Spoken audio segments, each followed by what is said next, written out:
안녕하세요. 책 읽어주는 여자 에제의 강미경입니다.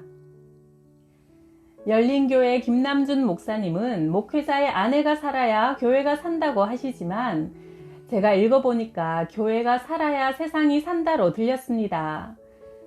오늘 내가 하나님 앞에 바로 살기 위해 무엇을 해야 하고 또 무엇을 하지 말아야 할지 한번 생각해 보세요. 내가 아는 한 목사는 1990년대 17년 동안 한 교회에서 목회하고 은퇴하면서 당회와의 줄다리기 끝에 50평 아파트 한 채와 대형 승용차 한 대, 3억 원의 퇴직금을 챙겼다. 모두 줄잡아 7억 원 가까운 돈이었다. 우리나라에서 그 정도 근무 연수에 1억 원이 넘게 퇴직금을 받을 수 있는 직장이 많지 않을 것이다. 계산해보니 그 목사는 한 교회에서 매달 사례금을 제외하고도 300만 원이 훌쩍 넘는 돈을 퇴직금으로 챙긴 것이다. 그가 어떤 훌륭한 업적을 이루며 목회를 했든지 그런 식으로 성직을 마치는 것은 부도덕하다. 목회자들이 상식을 넘어서는 방식으로 물질적인 대우를 요구하고 받을 때 세상 사람들은 이렇게 말한다. 예수 안 믿는 나만 돈 좋아하는 줄 알았더니 세상을 사랑하지 말라고 입이 닳도록 설교하던 니놈도 똑같구나. 그런데 그 목회자의 경우 아내가 개입되어 있었다. 열심히 남편을 충동질하고 당회원들에게 로비까지 하면서 거금을 챙긴 것이다. 아이들도 다 컸겠다. 이제 교회에서 빌려주는 주택에서 적절한 생활보조비로 두 노인이 살다가 천국 가면 될 것을. 그런 식으로 목회를 마치고 어떻게 하나님 앞에 설 수 있겠는가? 탐심은 거듭나지 못한 자의 대표적인 인격 특성이며 수많은 죄악의 뿌리가 된다. 그들이 아무리 헌신적인 생을 살아왔다 할지라도 마지막에 보여주는 물질의 탐욕은 그들의 헌신이 주님을 위한 것이 아니라 결국 자신을 위한 것이었음을 말해준다. 반면 신학교 시절 내게 성경을 가르쳐 주신 목사님이 계셨다. 서울에 있는 한 교회에서 40년 동안 목회하고 은퇴하셨다. 그 교회에서 유아 세례를 준 아이를 자신의 손으로 장로로 세웠다니 실로 긴 세월 동안 한 교회에서 목회하신 것이다. 그런데 그 목사님이 은퇴하실 즈음 교회에 큰 소동이 일어났다. 교인이 수천 명 모이는 큰 교회였기 때문에 당연히 일평생을 봉직하신 목사님을 위해 45평 아파트를 은퇴 후 거처로 사용하시도록 마련해 놓았다. 그리고 넉넉한 퇴직금과 연금도 장로님들에 의해 준비되었다. 자신의 은퇴 후 노후에 대해 여러 가지 일들을 준비한다는 소식을 들은 그 목사님은 노발대발했다. 어찌하여 나의 가는 마지막 길을 이렇게 욕되게 하십니까? 나는 이제 사역을 끝냈고 자식들이 장성하여 모두 잘 살고 있으니 우리 두 늙은이는 아들 집에 가서 곁방에 머물다 주님 나라에 가면 그만인데 왜 이렇게 내 가는 길을 부끄럽게 합니까? 예상은 했지만 목사님의 이 같은 굳은 의지에 부딪힌 장로님들이 목사님을 찾아가 이렇게 말했다. 목사님이야 빈손 들고 교회를 떠나시면 모든 교인과 교계에서 청렴하고 존경받는 목사님이라고 칭찬받으시겠지요. 그러나 저희는 어떻게 됩니까? 목회자를 일평생 봉사하게 하고 마지막에는 방한칸 없이 내쫓았다고 사람들이 욕하지 않겠습니까? 그러면 그것이 곧 우리 교회의 불명예가 아니고 무엇이겠습니까? 어린아이같이 순진한 목사님은 이 대목에서 마음이 약해지셨고 여러 날 근심하신 끝에 결심하셨다. 장로님들, 제가 주택을 받기로 결심했습니다. 단 13평 미만으로 하십시오. 그러면 받겠습니다. 좀 더 큰 집으로 드릴 수 있게 해달라고 애원하는 당회와 힘든 줄다리기를 하다가 결국 19평짜리 연립주택을 드리는 것으로 합의를 보았다. 그 목사님이 교회 사택을 떠나 이사하시던 날 이삿짐을 나르던 교회 젊은 집사들이 목사님 댁에서 한없이 눈시울을 붉혔다. 목사님 댁에 있는 가장 값나가는 재산은 40년 전 그 교회에 부임해 올 때 가지고 오신 철제 캐비닛이었던 것이다. 내가 신학교에 선생으로 있던 중 어느 신학생을 상담한 적이 있다. 대학원 1학년에 다니는 그는 타이에 의해 신학교를 그만두어야 했는데 그의 사정은 이랬다. 어느 날 같은 신학교 학부과정에 다니는 여학생이 불쑥 겨울바다를 보고 싶으니 바다에 데려다 달라고 졸랐다. 동생처럼 대해 오던 터라 그날 오후 고속버스를 타고 동해바다에 갔다. 오는 차편이 끊긴 상황의 도움도 있고 하여 그들은 하룻밤 잠자리를 같이 하고 말았다. 그들이 신학생만 아니었다면 낭만적인 소설의 한 스토리일 수도 있을지 모른다. 그러나 그들의 이후 상황은 그리 간단치 않았다. 자매는 임신을 하게 되었고 두 사람은 자신의 죄를 은폐하기 위해 낙태 수술을 해야 했다. 또 이 비용을 마련하기 위해 부모님의 통장에 손을 대야 했다. 여러 이유 때문에 결혼할 수도 없는 처지라 그들의 고통은 눈덩이처럼 커져갔다. 형제는 계속 이어진 육체 관계로 정욕을 통제할 힘을 잃어버린 상태가 되어 자매에게 계속 동침을 요구했고 자매는 범죄에서 오는 괴로움과 공포를 잊기 위해 그의 요구에 응하였다. 두 번의 낙태 수술이 더 있고 나서 자매는 정신분열증을 보이기 시작했다. 급기야 그 자매는 귀신이 들리고 말았다. 내게 자신의 이런 고통스러운 상황을 하소연하던 그 남학생은 손으로 자기의 얼굴을 가렸고 그 손가락 사이로 뜨거운 눈물이 흘러내렸다. 그리고 나도 같이 울었다. 나는 그 순간 새삼스럽게 실감하였다. 하나님의 명령을 어긴 자가 받을 형벌, 치러야 할 죄의 대가가 결코 작지 않다는 사실을 말이다. 20대 후반의 노처녀가 교회에 열심히 출석했다. 성가대도 하고 물질로 교회를 섬기는 일에도 남다른 열심을 보였다. 얼굴도 참해서 교회 안에 여러 형제들이 자매에게 호감을 가졌다. 그런데 사탄의 역사가 일어났다. 자매가 칠순의 목사님을 유혹하여 넘어뜨렸다. 뒤늦게 젊은 여자에게 빠진 목사님은 물불 못 가리고 자기 아내를 협박하여 이혼 증서를 받아냈다. 칠순 나이에 이혼이라니 결국 교회도 사임하게 되었다. 타락의 끝에서 두 사람은 꿈꾸던 대로 단칸방을 얻어 동거 생활에 들어갔다. 그러나 불과 10개월이 못 되어 이 여인은 다른 남자와 눈이 맞아 도망가 버렸다. 강단에 올라 매주일 은혜로운 말씀으로 영혼을 먹이던 인자한 아버지 같던 목사님은 연놈을 죽여버리겠다고 벼르며 안주머니에 칼을 품고 도망간 여자를 찾아다니는 알코올 중독자가 되어버렸다. 나는 그 목사님이 만일 두 사람과 맞닥뜨리면 능히 살인할 것이라고 생각한다. 경건은 한 번 무너지는 것이 어렵지 그 다음은 전혀 신앙 없는 사람과 똑같이 우리를 무장해제시켜 버린다. 이것이 누구도 비켜갈 수 없는 무서운 죄의 결과다. 현직 목회자들 중에서는 물론 신학교 교수들 중에도 어린 여학생들과 불륜관계로 고통받고 있는 모습을 보았다. 내가 가르치던 신학교에 다니는 같은 반 남녀 학생이 함께 간통죄로 구속되는 광경도 지켜보며 무력감에 빠졌던 적도 있다. 그리고 나는 그들의 모습 속에서 4가지 공통점을 발견했다. 첫째, 그들이 평소 신앙 열심에 있어 우리만 못하지 않았다는 것이다. 실제로 그런 범죄에 빠진 사람들 중에는 40일 금식 기도를 여러 번 한 사람도 있었다. 둘째는 그들이 범죄에 빠진 것은 한순간에 일어난 일이었다는 것이다. 그리고 셋째, 그런 죄를 저지르기 전에 이유야 어떻게 되었든 간에 그들의 삶 속에는 한없는 무력감이 드리워져 있었다는 사실이다. 그들에게는 뜨거운 기도도 영혼 깊은 곳에서 솟아나는 복음 전파의 외침도 없었다. 넷째, 사건 후 그들이 영적인 회복을 간절히 원하지만 그것은 실상 매우 어렵다는 것이다. 그들 중 대부분은 자포자기한 삶을 이어가고 있을 뿐이다.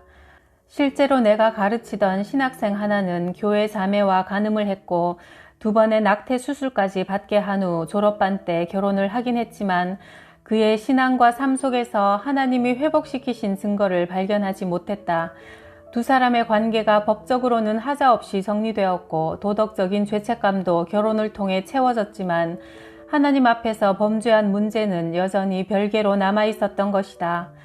범죄에 대해 하나님 앞에 받을 형벌이 얼마나 가혹한지를 결코 간과해서는 안 된다. 특히 죄에서 영혼을 건져내야 할 목회자들이 죄악에 빠져버린다면 그 형벌은 더욱 클 수밖에 없다. 가혹할이 많지 긴 세월을 하나님의 음성이 들리지 않는 어두운 터널에서 보내야 할지도 모른다. 그렇기 때문에 우리는 매 순간 기도로 깨어 있어야 하며 무엇보다 자신을 이런 위험에 노출시키지 말아야 한다. 나는 때로 집회나 강연을 나가서 눈에 띄게 아름다운 미모의 여성들을 회중 가운데서 보게 된다. 설교나 강연이 끝난 후에라도 그런 여성들과는 의식적으로 이야기를 나누거나 인사하는 일을 피하려고 한다. 나도 자신을 믿을 수 없기 때문이다.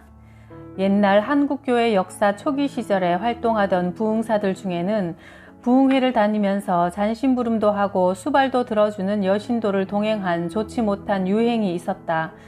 평양에서 기생들의 모임이 있었는데 그들 중 수장격이 되는 여인이 어린 기생들에게 말했다. 듣자 하니 소문에 길선주 목사라는 자가 뛰어난 인품과 성경의 도리로 예수를 전하며 불의한 삶을 질타한다는데 너희는 반드시 그 자를 유혹해라. 제가 남자라면 별 수 있겠느냐?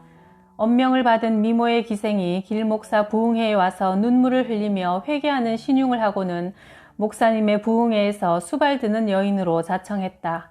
몹쓸 인생이 예수님 때문에 구원을 받았으니 목사님 수발이나 들면서 일생 하나님의 여종으로 살아가겠다고 한 것이다.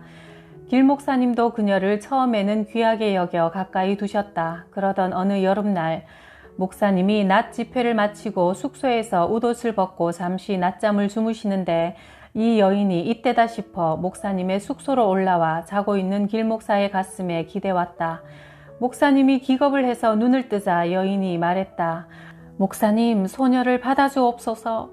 교태를 부리며 이렇게 말하는 여인은 평양 최고 수준의 미모를 자랑하는 여인이었다. 그때 길 목사님이 어떻게 반응했는지 아는가?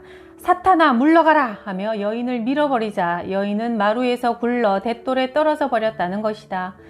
한 시대에 분명한 획을 긋고 영적인 지도자로서 삶을 성공적으로 살았던 사람은 이렇게 죄의 유혹 앞에서 단호했다. 물론 하나님은 주홍같이 붉은 죄라 할지라도 용서하신다.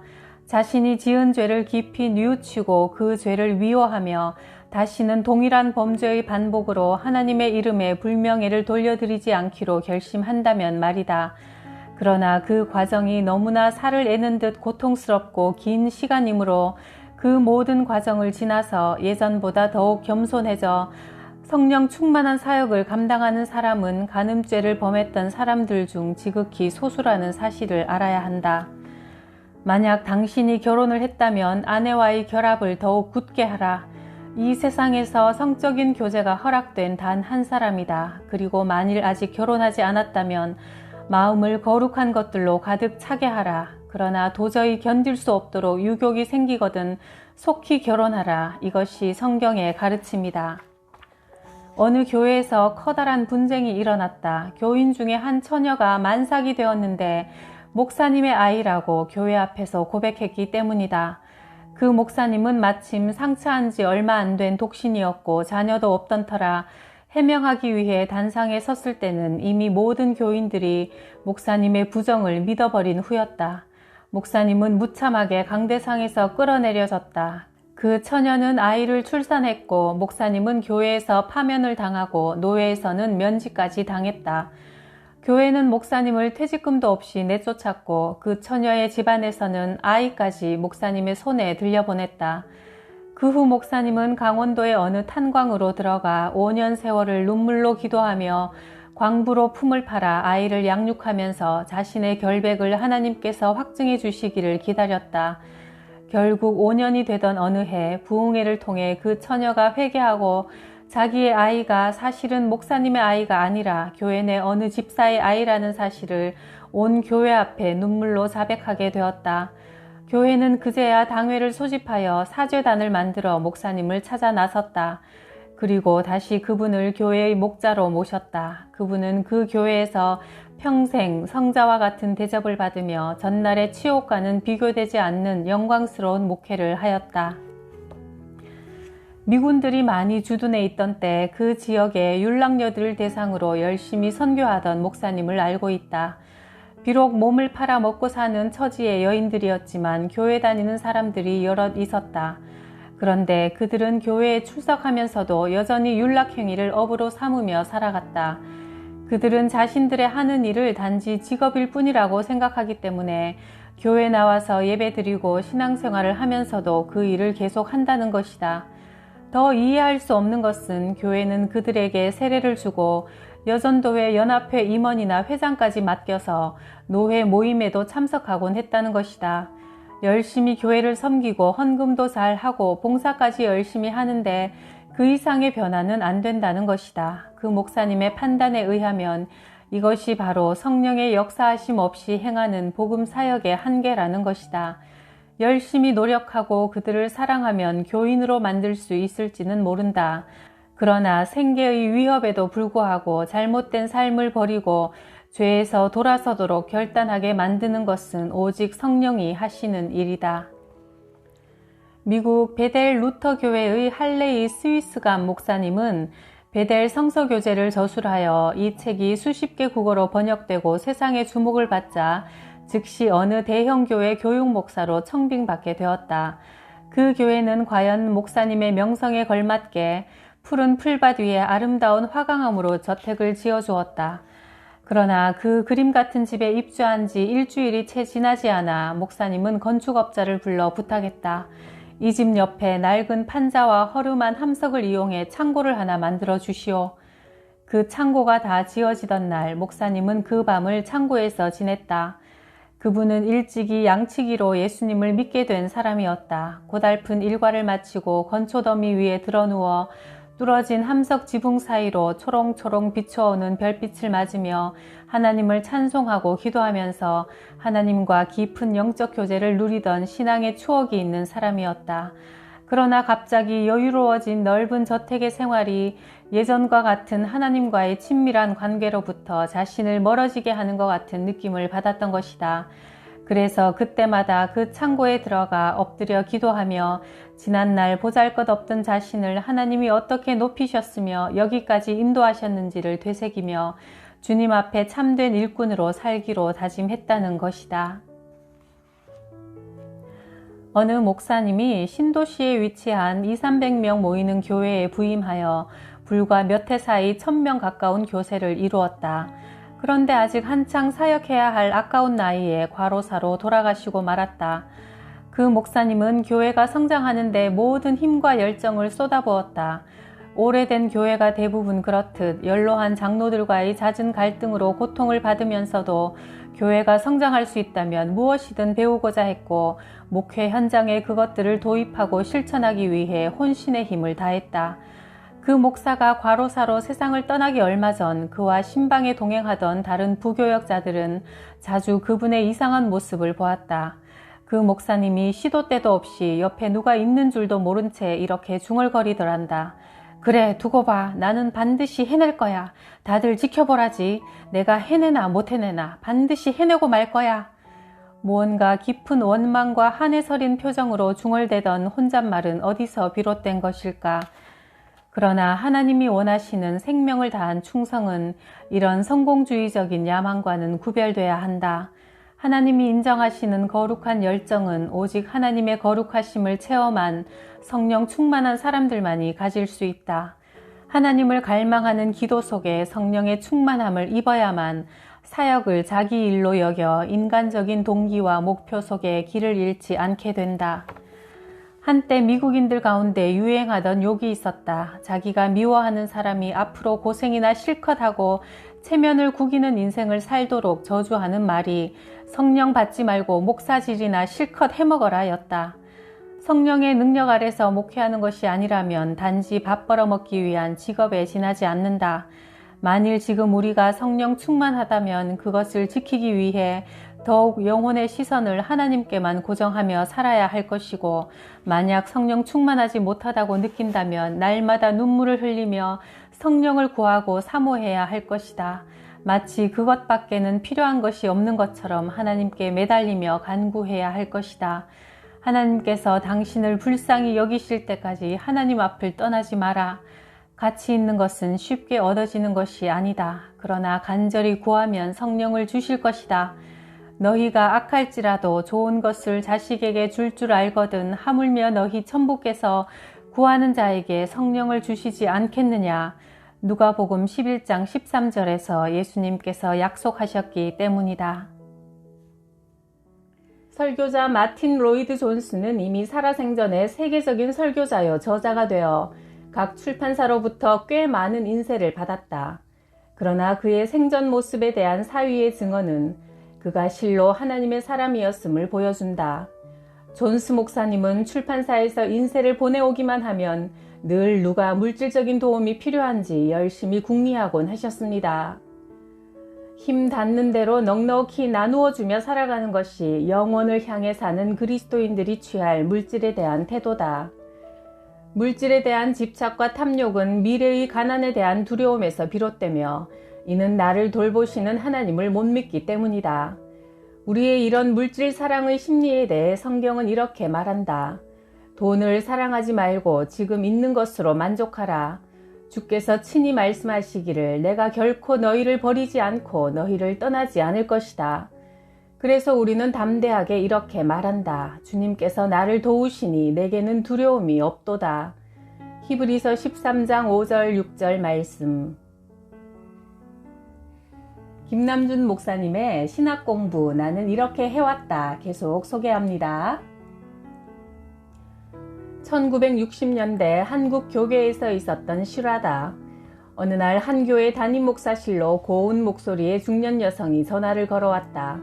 목사님, 저는 모 교회 다니는 모 집사입니다. 저는 매주 목사님의 설교를 들으며 얼마나 큰 은혜를 받고 있는지 모릅니다. 정말 감사합니다.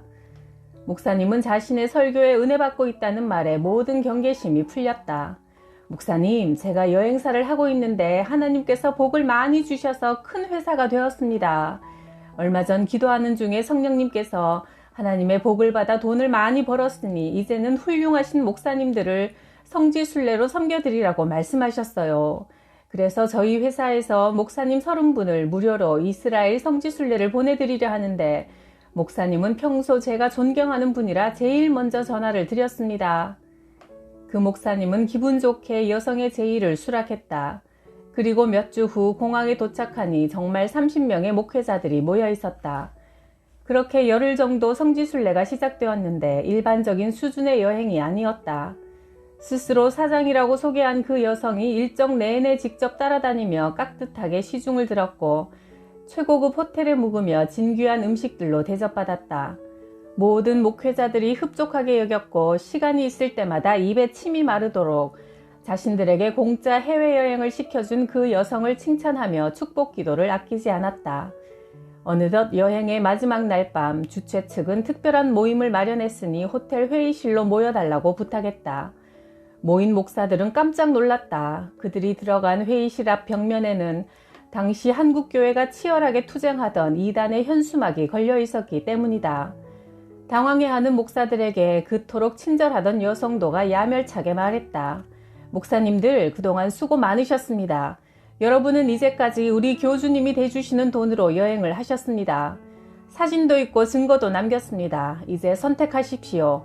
앞으로 우리 일에 협조를 하시겠습니까? 아니면 한국에 돌아가서 교계의 폭로를 당하시겠습니까? 이것이 바로 공짜를 좋아하는 목회자들이 빠진 하나의 함정이다. 이런 위험에 대한 가장 훌륭한 대처는 대가 없이 받는 모든 이익이나 혜택을 부당하고 부자연스럽게 생각하는 것이다. 정도에 지나친 선물은 거절하고 합리적인 이유 없이 경제적 도움 받는 것을 경계해야 한다. 성경은 말한다. 선한 양심을 가져라. 그러면 그리스도 안에서 행하는 너희의 선행을 욕하는 자들이 너희를 헐뜯는 그 일로 부끄러움을 당하게 될 것이다. 베드로전서 3장 16절. 언젠가 내게 복사책을 취급하는 업자가 찾아왔다. 그런데 그가 가지고 온 도서 목록을 보니 저작권 시효가 끝난 책들이 아니라 최근 유럽에서 출판된 책들까지 취급하고 있었다. 물론 저자의 허락을 받지 않은 불법 복사판이었다. 그중 낯익은 원서명이 있어 보았더니 가격 부담 때문에 내가 1년 넘게 망설이다 구입한 영국의 어느 출판사에서 나온 철학 사전이었다. 복사판의 가격은 내가 구입한 비용의 4분의 1도 안 되는 금액이었다. 내가 그에게 물었다.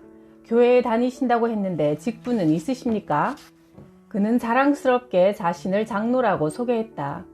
그래서 내가 그를 나무랐다. 그리스도인이라고 하시면서 더욱이 장로라는 직분까지 받으신 분이 이런 비양심적인 일을 하시면 되겠습니까? 저는 저작권 시효가 끝나지 않은 책은 결코 구입하지 않습니다. 이런 일은 하나님 앞에 죄를 짓는 일입니다. 거룩한 지식이 불법으로 복사된 책을 통해 학습되는 현실은 우리 그리스도인들이 선한 양심을 따르는 삶에서 얼마나 멀어졌는지를 보여주는 작은 한 예에 불과하다.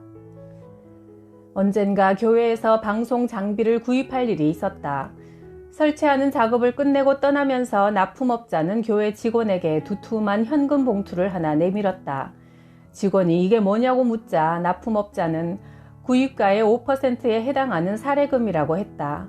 그리고 앞으로도 잘 부탁한다는 것이다. 그런 돈은 교회가 받을 수 없다고 하자 그는 서울에 있는 큰 교회와 기독교 기관의 이름을 줄줄이 꿰기 시작했다. 다 저희 거래처들입니다. 다들 이렇게 합니다. 심지어 어떤 신학대학 직원은 업자로 선정해주면 리베이트를 몇 % 주겠느냐고 묻던데요. 진리를 말하는 것은 입술에 침만 바르면 되지만 그 진리를 따라 사는 것은 피를 흘리지 않으면 안 된다. 내가 신학교 다닐 때 히브리어 기말고사 시간이었다. 교수님은 우리를 믿는다고 말씀하시더니 시험지를 나눠주고 밖으로 나가셨다. 그러자 여기저기서 책을 꺼내보거나 남의 답안지를 보고 쓰는 학생들이 나타나기 시작했다. 그때 한 학우가 소리쳤다. 우리 부정행위 하지 맙시다. 하나님 앞에서 바르게 시험 칩시다. 그러자 저 뒤편에서 더 우렁찬 목소리로 누군가 외쳤다. 그런 말 하지 맙시다. 그러자 와 하고 웃음이 터졌고 모든 학우들은 그것이 마치 이제부터는 보고 써도 좋다는 합의처럼 여겼다. 칼날 같은 양심을 가지고 추호의 거짓도 없이 수정처럼 맑게 살아야 할 신학교 시절에 이미 이렇게 불의와 타협하니 목회자가 되었을 때는 어떻게 되겠는가. 우리가 하나님 나라의 윤리에 충실하긴커녕 이 세상의 윤리에도 미치지 못하게 산다면 어찌 하나님을 믿는 사람들이라고 할 수 있겠는가. 불의한 이익을 거부하고 한가하며 살기 위해 불편하고 고통스러워지는 것을 기쁘게 감당할 수 있어야 한다.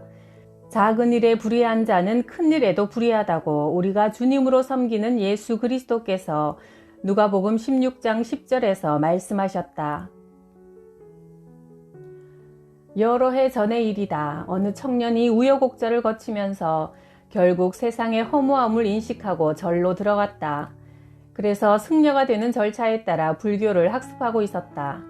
그러던 어느 날 그는 선배 스님들에게 이끌려 주지 스님 앞에 불려갔다. 그를 끌고 온 스님 한 사람이 말했다. 주지 스님, 우리 절에 별 미친놈이 다 있습니다. 이놈이 밤마다 법당에서 어느 목사의 설교를 듣고 있다가 발각됐지 뭡니까? 그 일의 시작은 이러했다. 어느 날 주지 스님이 그에게 읍내에 나가 책을 몇 권 사오라고 지시했다. 그는 서점에 가서 주지 스님이 부탁한 책을 구입하다가 서가 한 구석에서 불붙는 하나님의 사랑을 알자라는 제목의 내 오디오북 하나를 발견했다.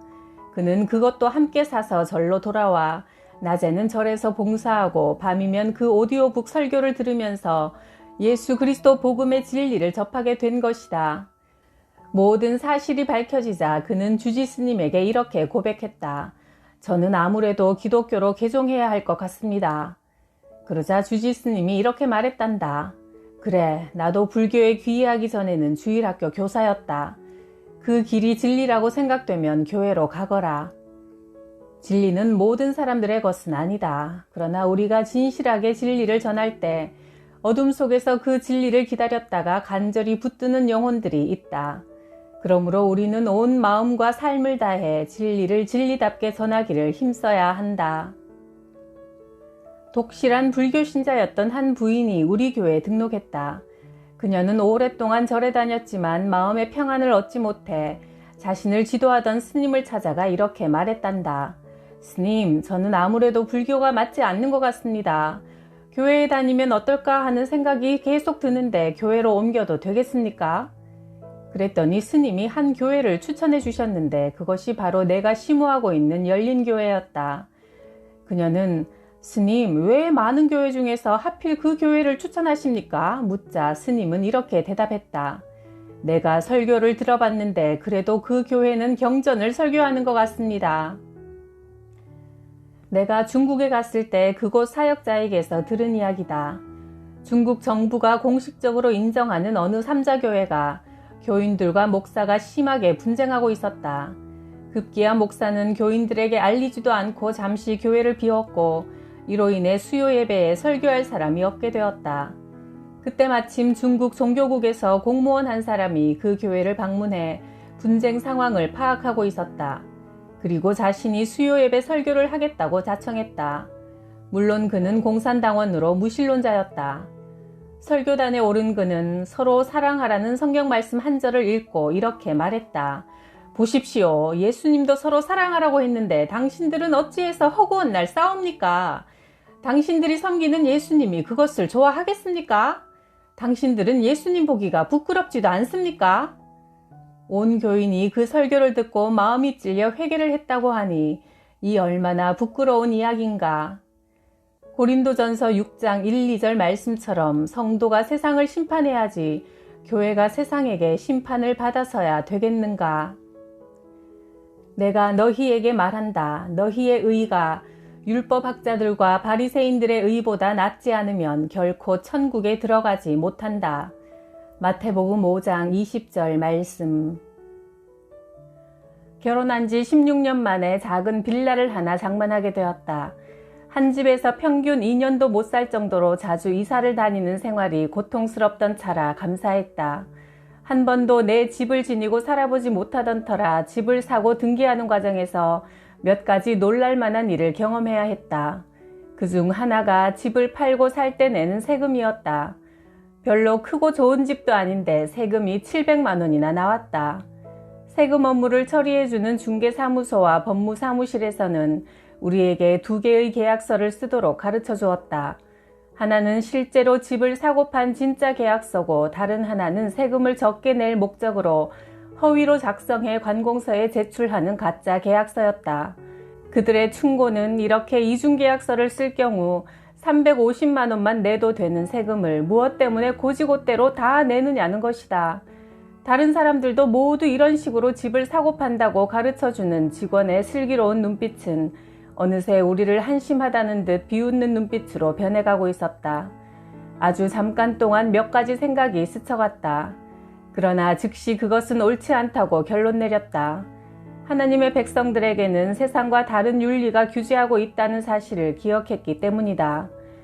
너희는 모든 사람에게 의무를 다하라. 조세를 바쳐야 할 이에게는 조세를 바치고 관세를 바쳐야 할 이에게는 관세를 바쳐라. 로마서 13장 7절. 무리할 정도로 힘들게 마련해서 세금을 납부했지만 세상 사람들이 모두 행하는 그릇된 길을 버리고 바른 길을 걸어간 자유함이 경제적인 부담보다 훨씬 더 크게 다가왔다. 하나님의 자녀들에게는 그들만이 걸어가야 할 좁은 길이 있다. 세상 사람들은 불의한 길, 쉽고 넓은 길로 걸어간다. 그 길은 육체가 원하는 욕심대로 살아가는 길이다. 그러나 하나님의 자녀들은 똑같이 죄악된 세상에 섞여 살아도 여호와의 도를 행하는 하나님의 의를 이루는 길을 걸어가기를 하나님은 원하신다. 그리고 그런 자에게 주시는 더 큰 상과 복이 준비되어 있다. 서울 수유동에 있는 어느 병원에서 실제로 일어난 일이다. 새벽에 양복을 잘 차려입은 신사 한 사람이 심장마비로 병원에 실려왔다. 친구들에게 업혀온 이 신사를 응급실로 옮겼지만 의사는 이미 심장마비로 죽었다고 확인했다. 그런데 의사는 죽어있는 이 사람을 보면서 이상한 느낌을 받았다. 사람이 죽을 때는 일반적으로 손을 펴고 죽는데 이 시신은 오른손은 폈지만 왼손은 꼭 쥐고 있는 상태였다.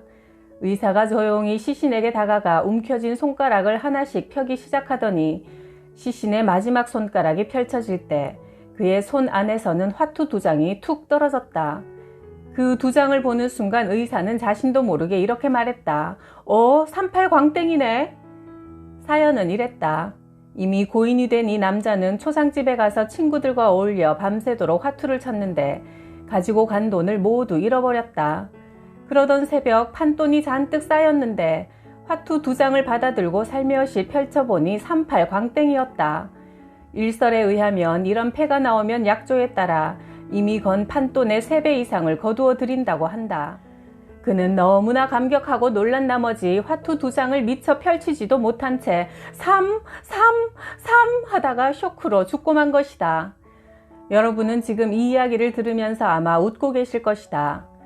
화투 2장을 들고 말을 더듬다가 심장마비로 죽는 것이나 화투보다 좀 더 큰 통장이나 땅 문서 서너 장을 들고 아둥바둥 대다가 유언도 못하고 죽는 것이나 다를 바가 있을까? 그래서 성경은 말한다. 내일 일을 너희가 알지 못한다. 너희 생명이 무엇이냐? 너희는 잠깐 보이다가 없어지는 안개다. 야고보서 4장 14절. 예수님 잘 믿고 천국에서 만나자는 유언을 남기고 이 땅을 떠날 수 있도록 살아야 할 것이다. 1990년대 초반 서울 시내 한강을 가로지르는 큰 다리 위에서 일대 소동이 벌어졌다. 양방향으로 쏜살같이 달리던 차들이 모두 다리에 멈춰서고 운전자와 승객들이 다리 위를 이리저리 바삐 뛰어다니고 밀치며 뭔가를 찾는 것이다. 사연인즉 어떤 이상한 사람 하나가 승용차를 몰고 달려가면서 다리 위에다가 100만원 다발 2개를 풀어 공중에 뿌린 것이다. 사람들은 공중에 다리 위 길바닥에 날리는 돈을 줍기 위해 차를 세워놓고 미친 듯이 뛰어다니며 돈을 줍느라고 정신을 못 차렸다. 돈을 뿌린 장본인은 자신이 던진 만원권이 공중에 날리는 것과 그것을 줍기 위해 이리저리 허둥대는 사람들을 보며 회심의 미소를 지으면서 올림픽 대로 쪽으로 달아났다. 사는 것이 얼마나 시시하고 즐거움이 없었으면 그렇게 정신병자 같은 행동을 했을까. 그는 단 2다발의 돈으로 수많은 사람을 바보로 만들 수 있는 자신을 대견해하며 몇 분 동안 200만원짜리 게임을 즐기는 영웅이 된 것 같은 만족을 누렸을 것이다. 그러나 그날 밤 사방에 어둠이 깃들어올 때 그는 어디선가 인생의 무의미함과 목마름을 술로 달래고 있었을지도 모른다. 마시던 그 밤은 잠시 괴로움과 허전함을 잊을 수 있었을지 모르지만 술에서 깨어나는 이튿날 새벽은 어땠을까? 하나님의 형상으로 빚어진 인간은 마음속에 천국이 이루어질 때 만족할 수 있는 존재다. 마음에 천국이 임하려면 하나님이 마음을 채워주셔야 한다. 하나님 안에 있는 영원한 생수를 발견한 사람은 더 이상 터진 웅덩이 같은 이 세상의 구정물로 가란 목을 축이려고 몸부림치질 않는다. 왜냐하면 언제든지 하나님 앞에 사모하는 심령으로 나아가는 자에게 하나님은 성령으로 해갈을 주시기 때문이다. 1980년 전주에 있는 어느 기독교 병원에서 있었던 일이다. 한 중년 남자가 병원에 찾아와서 의사와 실랑이를 벌이고 있었다. 신사의 손에는 신문이 들려 있었고 의사는 안 된다며 손을 내저었다. 사연인즉 신사는 시골에서 신앙생활하는 집사님이었다. 시골 교회에서 10명 교인과 함께 교회를 섬겼는데 교회가 자력으로 목회자의 생활을 책임질 수가 없어 목회자를 도시로 보내드리고 이 집사님이 본의 아니게 예배를 인도하고 목회를 해야 하는 처지가 되었다. 그에게는 늘 간절한 소원이 하나 있었는데 루핑 지붕이라도 얹어서 가건물 상태로 있는 교회당에서 예배드리는 것이었다. 집사님은 품을 팔아 돈을 모으고 틈틈이 개울에 모래를 저 날라다가 벽돌을 찍고 블럭을 만들어 교회 지을 준비를 했다. 어려운 교인들도 십시일반으로 도왔다. 그래서 드디어 슬래트 지붕에 초라하지만 아담한 교회당이 건축되어 가고 있었다. 그런데 이 무슨 날벼락인가. 어느 날 밤 폭풍이 몹시 불어 허름한 교회당 건물을 핥히고 지나갔다. 이른 새벽 교회로 달려가 보니 지붕은 바람에 날려 나뒹굴고 있고 한 장 한 장 새로 쌓은 담벼락도 흉하게 갈라져 교회는 허물어져 있었다. 그는 밤마다 눈물을 흘리다가 어느 날 아내에게 물었다. 여보, 만약 내가 애꾸눈이 된다 해도 나와 함께 살아줄 수 있겠소? 영문을 모르는 아내 앞에 그는 구겨진 신문 한 장을 내밀었다. 신문의 광고란에는 장기 구함, 실명해가는 환자에게 이식할 눈을 구합니다 라고 쓰여 있었다. 집사님은 아내에게 자신의 눈을 팔아서 교회를 짓게 해달라고 애원했다. 여보, 어차피 썩을 육신인데 당장 예배 처소가 없으니 내 눈을 팔아서 교회를 지읍시다.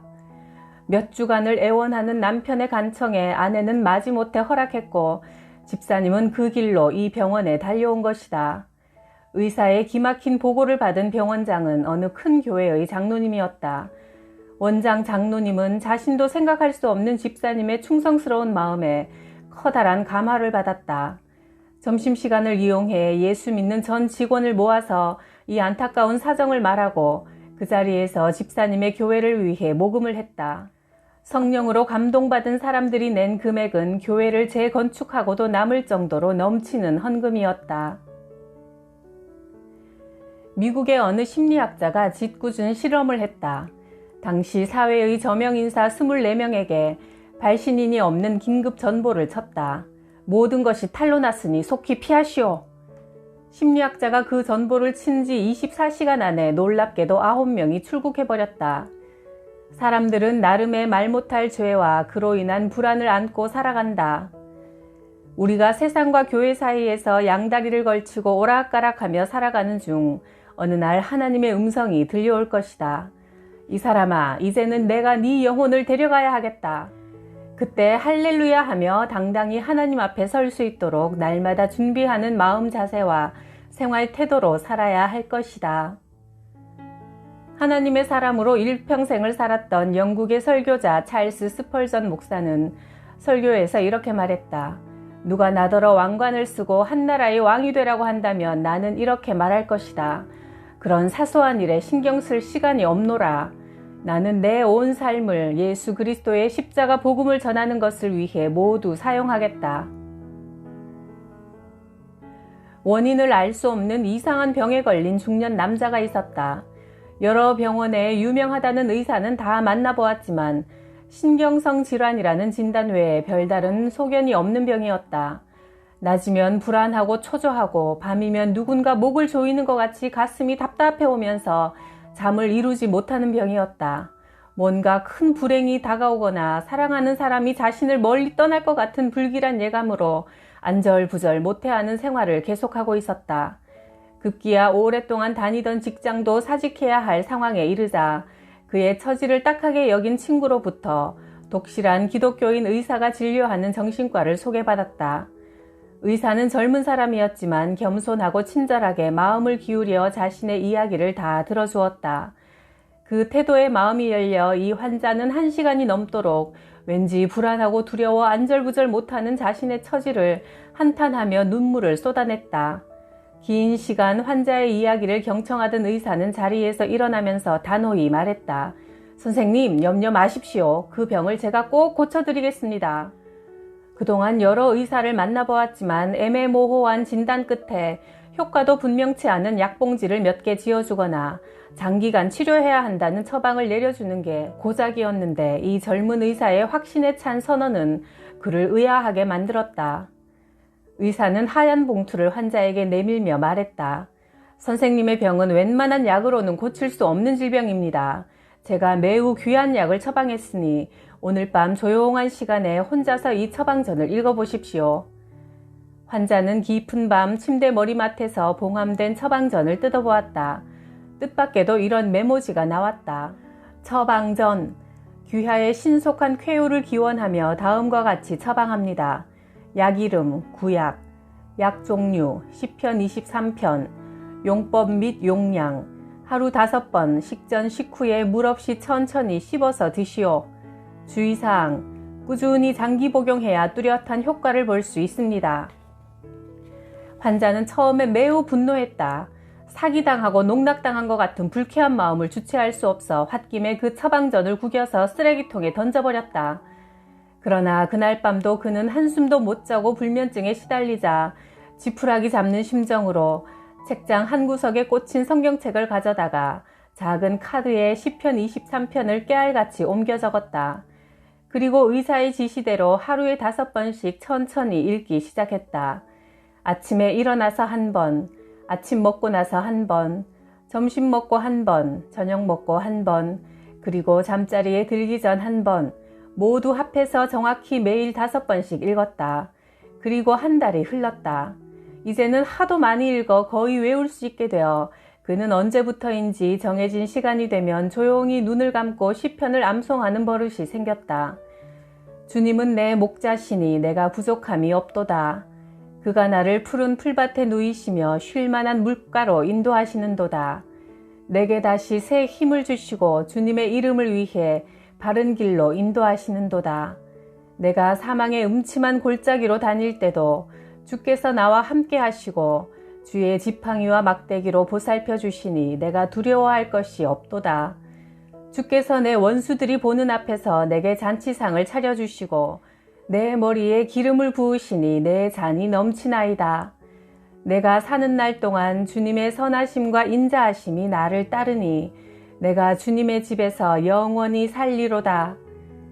그날 아침 첫 절을 암송하는 순간부터 그는 마음이 무너지는 큰 충격을 경험했다. 그동안 가슴을 짓누르던 무거운 응어리가 흐물흐물하게 풀어지는 것 같더니 마음이 뜨거워지기 시작했다. 그리고 영혼 깊은 곳에서 일찍이 경험해 본 적 없는 통곡이 터져나왔다. 마치 낡은 콘크리트 건물 더미가 무너지듯 하나님 없이 살아온 인간의 교만이 무너지고 하나님 앞에 선 자신의 참모습을 보게 되었다.